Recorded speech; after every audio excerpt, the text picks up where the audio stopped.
Bonjour à tous et bienvenue dans cette nouvelle vidéo sur ma chaîne YouTube. Et on se retrouve aujourd'hui avec le débrief du dernier pay-per-view de la WWE qui est Extreme Rules. Un pay-per-view que j'attendais moyennement mais qui n'était pas catastrophique en tout cas sur sa carte. Et donc on va en parler tout de suite après le générique.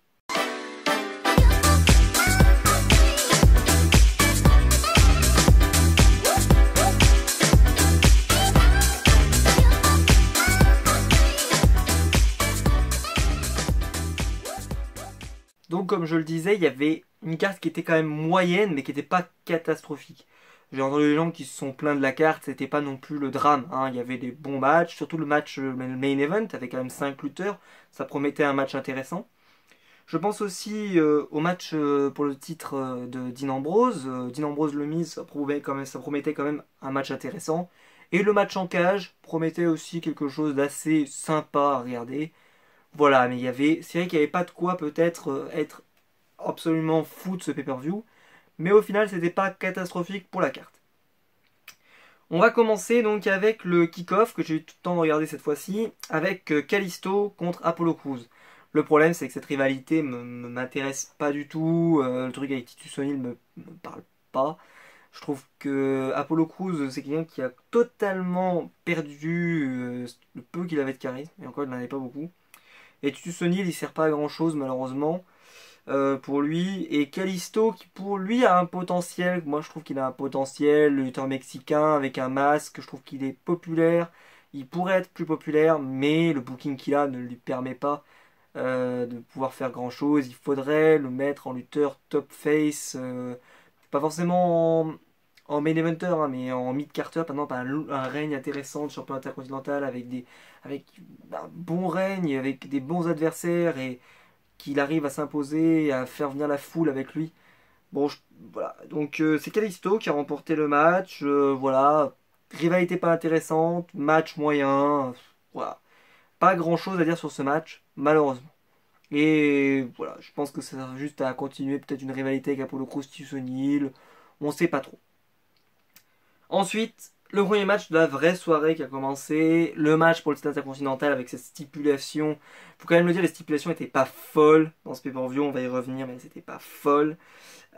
C'était Dean Ambrose contre le Miz, et la stipulation était que si le Miz se faisait si Dean Ambrose, enfin celui qui se faisait disqualifier, euh, perd le titre. Et donc si Ambrose était disqualifié, il pouvait perdre le titre. Donc ils ont joué dessus. C'est plutôt malin. Moi j'aime ce genre de construction. Je sais que certains trouvent que c'est un peu téléphoné. Comme par exemple quand il y a une douleur quelque part, on tape dessus exprès pour. Même si en fait bah, c'est du faux. Mais c'est pas grave. Bon, c'est l'impression que ça donne. Comme par exemple Triple H qui s'était acharné sur Seth Rollins. Parce que bah, il avait trouvé son point faible. Donc il s'acharnait sur son point faible. Ceci étant dit, le match était plutôt sympa. Et était plutôt bon. Voilà. Mais il n'y a rien qui va te faire dire waouh. La seule chose que je vais dire, c'est ils ont été malins dans le booking. C'est-à-dire que le Maryse, voilà, la Maryse qui arrive et qui disqualifie Dean Ambrose, on l'avait vu venir à 4 bornes, mais à 10 bornes. Et il y en a qui ont dit c'est comme ça que le Miz va gagner, machin. Et là, en fait, là où ils ont été intelligents à la WWE, c'est qu'ils ont fait ça et que l'arbitre n'a pas disqualifié. Alors que normalement il disqualifie, maintenant les arbitres disqualifient pour que dalle, pour rien. Là, il n'a pas disqualifié. Parce que justement, on a vu dans son regard, il a dit j'ai vu ton petit manège dehors. Et j'ai trouvé que c'était super intéressant parce que ça a remis un niveau supplémentaire. Parce qu'on s'est dit il n'y aura pas d'arnaque. Dean Ambrose va peut-être perdre, mais il va peut-être perdre clean. Et d'ailleurs, c'est un peu ce qui se passe sans trop en dire puisque le Miz fait un tombé sur Dean Ambrose de manière assez classique. Et, euh, et donc, c'était un bon opener, un bon match de début. Quand tu commences une soirée comme ça, tu te dis, les matchs derrière doivent être voilà, au niveau, parce que c'était un bon match. Changement de ceinture, le Miz qui récupère la ceinture, ça je suis un grand fan du Miz, donc je suis très content pour lui. Dean Ambrose, bah, ça n'a pas donné grand chose sur les intercontinentales malheureusement pour lui. Je pense que voilà, il faut à un moment donné reconnaître l'échec voilà, de Ambrose sur ce critère-là. C'est pas grave, il s'en remettra, hein, il s'est remis de beaucoup de choses, donc il s'en remettra.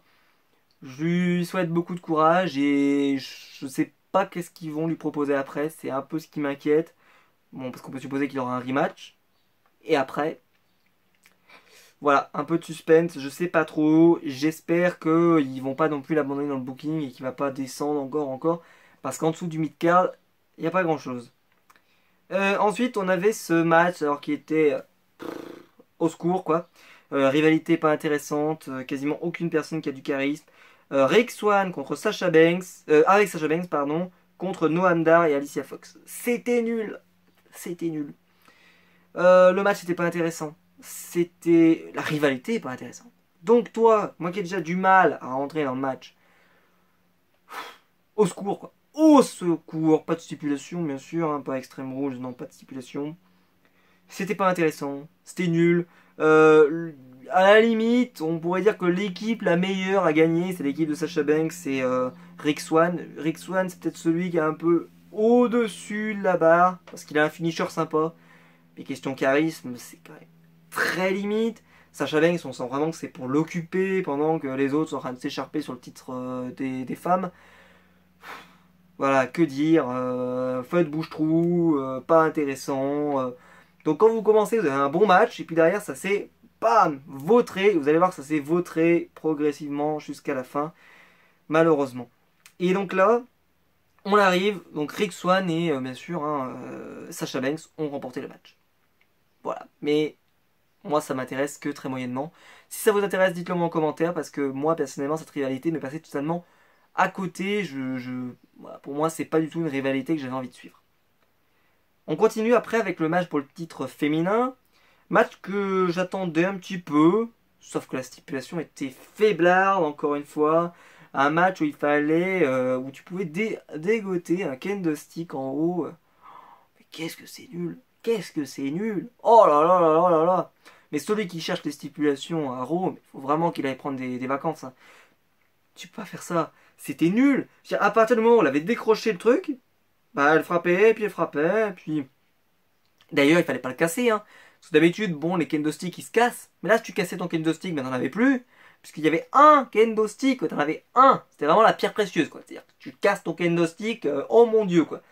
Nullissime. Le match était nul. Le match était nul. Il a duré moins de 10 minutes. C'était torché en 5 minutes. C'était nul. Alexa Bliss n'a pas été exceptionnel. Mais elle a fait le job. Bayley, bah, on sent que vraiment elle a eu un dépush total. Parce que la prestation qu'elle fait, franchement, elle en a pris plein la gueule dans le match. Et franchement, elle ressort pas grandie de ce match. Malgré la défaite, hein, parce qu'on peut sortir d'une défaite grandie. Je sais que ça peut paraître bizarre, mais ça peut arriver. Là, non, là, elle était clairement éliminée. C'était clairement un match pour éliminer cette lutteuse de la course vers le titre. Pour qu'Alexa Bliss reste seule maître à bord. C'était hyper bizarre. Bayley qui était vraiment au sommet il y a quelques semaines, et ben là, elle a subi en quelques temps une chute vertigineuse et je sais pas jusqu'où ça va aller. Et donc, bah c'est Alexa Bliss qui a conservé le titre. Je suis très content parce que moi j'aime beaucoup Alexa Bliss. Je trouve que c'est une bonne lutteuse et je trouve qu'elle a une gimmick qu'elle tient bien. Après, c'est une gimmick qui en fait beaucoup, qui en fait des caisses. Je peux l'entendre, franchement, il n'y a pas de souci. Mais la gimmick qu'elle a, bah, elle la tient bien. Donc après, voilà, on peut critiquer la gimmick, ce qui est normal, chacun la tolère. Mais en tout cas, dans le in-ring, il n'y a jamais trop de grosses erreurs. Parce que chez les femmes, il peut y en avoir, et chez les hommes aussi, hein, d'ailleurs. Mais voilà, c'est pas non plus catastrophique. Et ensuite, le match où là j'ai fait attention. C'était le match tag team Sheamus Cesaro contre les Hardys. Body tag team en match en cage. Alors déjà je vais dire quelque chose en préambule. Les matchs en cage, c'est imboucable. Mais c'est imboucable. Alors je sais que c'est un vous tu dis n'importe quoi, pourquoi ça serait imboucable plus qu'autre chose. Il y a des matchs qui sont bien plus difficiles à bouquer. Je vais vous le dire. Le ladder match, 1 contre 1, et le tag team, et le match en cage, le steel cage, c'est imboucable, correctement. Pourquoi? Le gars, mettons, va prendre un DDT. Il va être par terre. L'autre va monter à l'échelle, ou même à la cage, ça marche dans les deux cas. Va vous voir s'échapper. Normalement, dans les rings normaux, dans les shows hebdomadaires, la personne a le temps de s'échapper, d'aller prendre un café, de prendre son ticket de métro et de quitter l'arène. Là, ce qui se passe, c'est que on est obligé pour que les lutteurs pour que le match continue, de les faire rattraper l'autre lutteur qui est en train de monter. Mais il y a des scènes qui sont à chaque fois surréalistes. Un lutteur qui s'est pris mais un truc de malade mental, qui boitait il y a moins d'une minute, qui est vraiment KO, et à un seul coup, il va être tout fringant, il va rattraper la personne, hop, hop, hop, hop, et il va l'attraper. Ou par exemple, ça se voit souvent dans les Money in the Bank, quelqu'un qui va monter les échelles, mais alors, mais vraiment, mais à une vitesse de un barreau par un barreau par un barreau. On le voit tous, on va le voir en Money in the Bank, c'est certain. Un barreau par un barreau. Et celui-là même, quand il y en aura un autre qui va monter, il va arriver tout fringant, et il va le faire tomber de l'échelle. C'est exactement pareil. Et ben dans ce match-là, c'était bourré de ça. Bourré de trucs de oh je lui ai pris un gros truc mais oh il faut vite que j'aille attraper celui qui est en train de monter parce qu'il monte super vite. C'était mal booké et ça a vraiment mal, parce que moi je décroche les matchs qui sont mal bookés. Quand à un moment je me dis toi normalement tu devrais pas être debout, toi tu devrais être KO par terre et l'autre il devrait déjà être en dehors de la cage, et ben moi ça me fait vriller. C'est des choses qui me voilà, ça me sort d'un match. Et ce match là, je suis désolé mais le match là était pas au niveau. Et clairement, c'est pas possible d'avoir un match pareil, dans un match en cage pour le titre tag team, avec 4 lutteurs qui sont excellents pourtant. Ça n'a rien à voir avec la qualité des lutteurs qui étaient dans le ring, hein. Vraiment ils sont excellents. C'est à cause du booking.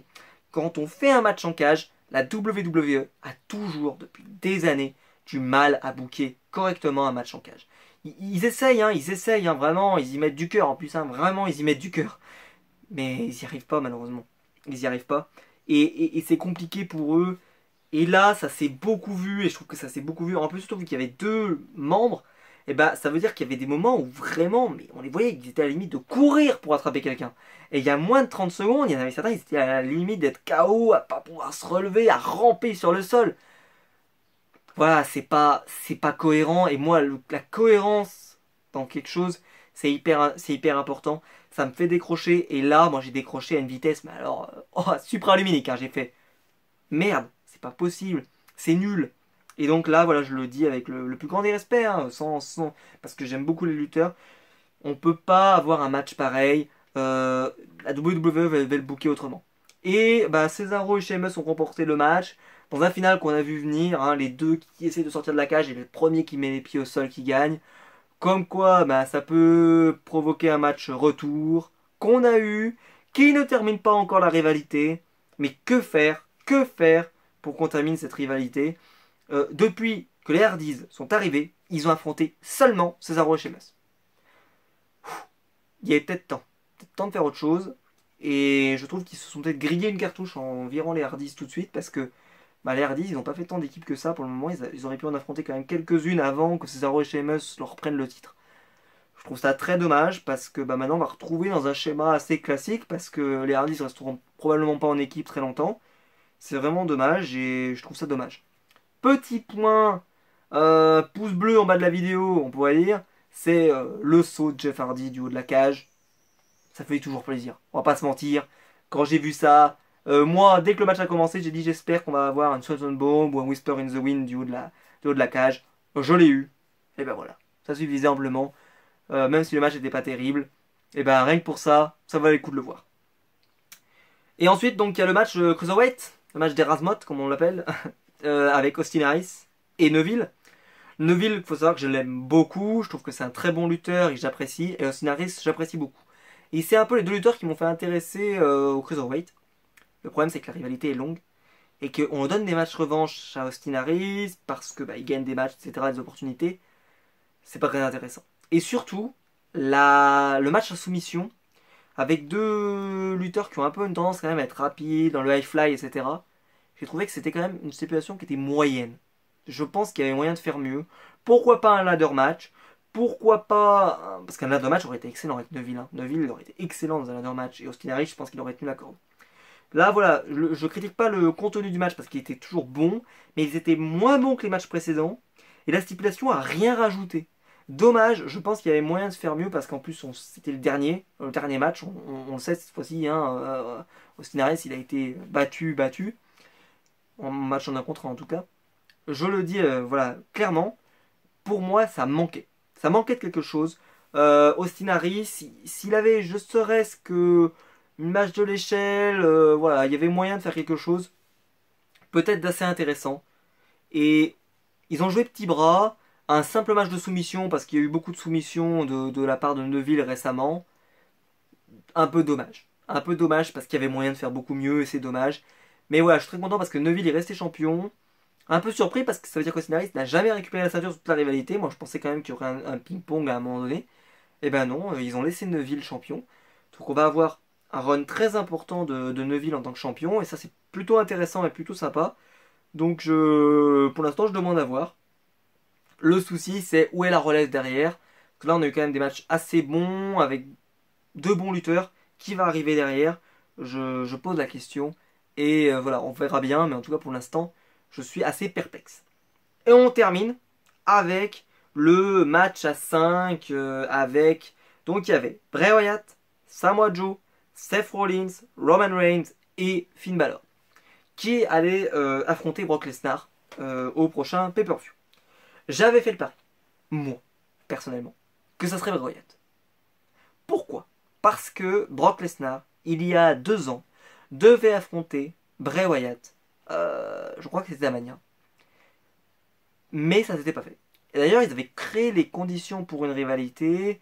Ça avait commencé au Rumble avec les Wyatt qui avaient affronté Lesnar, qui avaient fait sortir Lesnar.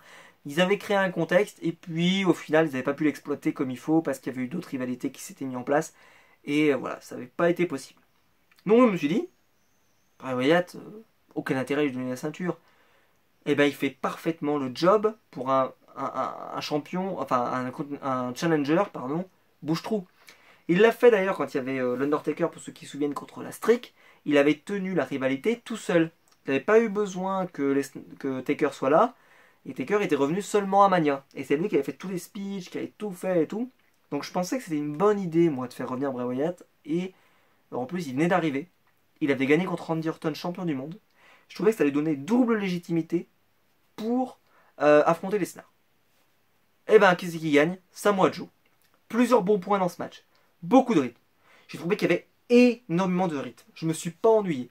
Ça a vraiment fini sur une très bonne note ce pay-per-view. C'est pour ça que je dis qu'il est plutôt bon parce que je trouve que ce match-là et le match du début ont vraiment été excellents. Et là, ce match-là, je l'ai adoré. Et Samoa Joe, il a été vraiment discret. Et surtout quand à la fin, tous les lutteurs sont revenus, etc. Bah lui, il a été discret, on l'a pas vu arriver. Et c'est là que moi j'ai commencé à hésiter. Je me suis dit, c'est bizarre, on n'a toujours pas vu Samoa Joe. Mais je l'ai découvert très tard. Et franchement, j'aurais jamais mis une pièce sur Samoa Joe.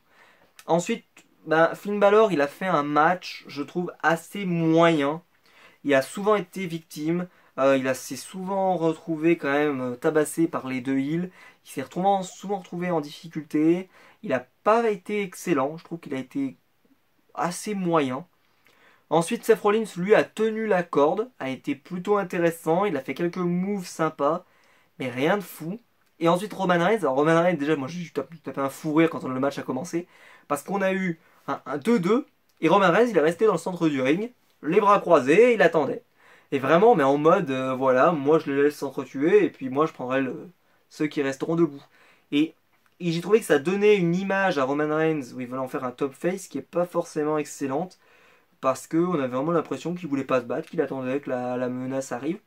Et donc de plus en plus, on sent qu'il est plus totalement face, Roman Reigns. Il est dans le twinner. Sauf que le problème, c'est qu'il a un twinner, mais dès qu'il faut remettre un bon coup de top face, il remet un coup. Donc en fait, on a du mal à suivre et c'est pas très intéressant. Donc j'ai cité à peu près les 5 personnes. Bray Wyatt a été excellent dans le match. Et là, je le dis, j'ai cru que Bray Wyatt allait gagner. Parce que je trouvais qu'il était au-dessus des autres. L'alliance avec Samoa Joe pendant tout le match, c'est lui qui vraiment contrôlait, qui vraiment était au sommet. Je trouvais que c'était vraiment Bray Wyatt qui était mis en avant. Et je me suis dit, vu qu'il va falloir faire une mise en avant express, puisque la personne n'était pas prévue pour affronter Lesnar, il va falloir vraiment le pusher, mais alors comme un dératé pour qu'il atteigne au moins la moitié du niveau de Lesnar. Ben, je me suis dit, Bray Wyatt, ça peut bien marcher. Parce que Bray Wyatt, là, s'il gagne le match, puis avec les victoires qu'il a eu contre Randy Orton, ça peut... Voilà, il peut mettre quand même des arguments sur la table. Même face à Paul Heyman. Et Samoa Joe, lui, depuis le début, il n'y a pas grand-chose. Donc j'étais assez dubitatif. Donc je fais ma vidéo après, on a eu 2 shows de roue là.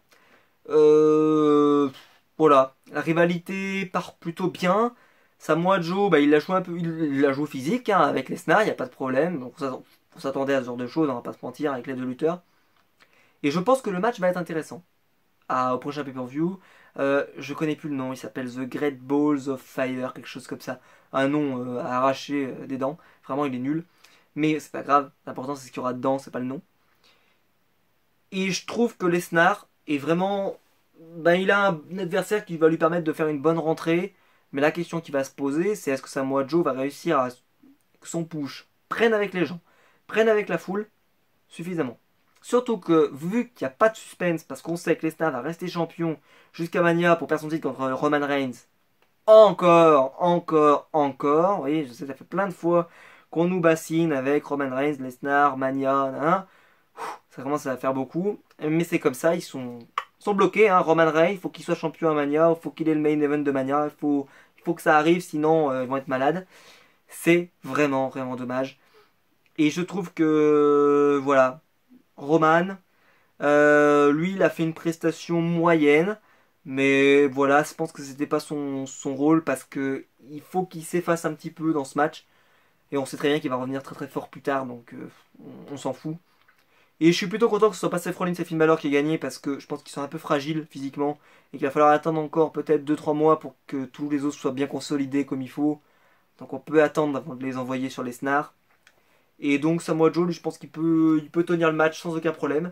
Mais c'est vrai que ce choix, c'est sympa pour le côté Destroyer, etc. Mais moi, j'aurais choisi Bray Wyatt. Et donc victoire de Samoa Joe, qui devient le nouveau challenger. Et on verra bien ce que ça donne pour le prochain pay-per-view. Donc on peut voir, il n'y a pas grand chose qui m'a plu dans ce pay-per-view. Mais deux matchs clés avec les deux ceintures m'ont plu. Donc voilà, ça sauve le pay-per-view, ça sauve l'événement. Et Extreme Rules, le défaut du pay-per-view, on va pas se mentir, c'est les stipulations. Elles n'étaient pas intéressantes, il n'y avait pas grand chose. Quel dommage. Quand tu as un pay-per-view justement qui peut te permettre de faire des choses, de lancer des choses, de faire des stipulations innovantes, pourquoi pas, ou des stipulations qu'on voit pas souvent. Dommage, dommage. Voilà, le pay-per-view était moyen. Moyen, voilà, c'était pas mauvais pay-per-view comme j'ai pu le voir. C'était pas un pay-per-view génial. C'était un pay-per-view moyen. On est voilà, dans une moyenne basse des pay-per-view de la WWE. Et donc vous, n'hésitez pas à me dire, vous, ce que vous avez pensé du pay-per-view en commentaire. Ça m'intéresse. Et n'hésitez pas à mettre un pouce bleu en bas de la vidéo. C'est ce qui m'aide le plus sur YouTube. Donc si vous prenez le temps de le faire, c'est vraiment gentil de votre part. Il n'y a aucune obligation, mais si vous avez envie de le faire, si vous avez envie de me soutenir et de faire grandir la chaîne ensemble, eh ben, n'hésitez pas à mettre un pouce bleu. N'hésitez pas à vous abonner pour ne pas rater les prochaines vidéos. Je fais des vidéos sur les figurines Funko Pop, sur la pop culture en règle générale. Et nous, on se retrouve très bientôt pour une prochaine vidéo, donc sur un thème ou l'autre, peut-être du catch, vu que Money in the Bank arrive très très vite, et je pense faire la vidéo assez vite, la sortir assez vite, parce que c'est un peu que j'adore, qui sera du côté de SmackDown. En plus, la mallette, le match est très alléchant, donc on en reparlera d'ici là. Et donc nous, bah, on se retrouvera donc très bientôt, probablement la semaine prochaine, pour une prochaine vidéo. Ciao!